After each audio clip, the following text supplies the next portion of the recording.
পরম পিতার কাছে আসা সবাই কিন্তু আনন্দবাজার খাবো আজকে আমরা।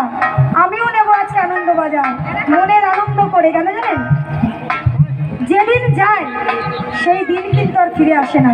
এত সুন্দর একটা দিন আমরা এক জায়গায় হয়েছি, আবার কি আসতে পারবো এমন কোনো গ্যারান্টি কার্ড কিন্তু আমাদের পকেটে নেই। কি গো মা, তাই তো? তা যতটুকু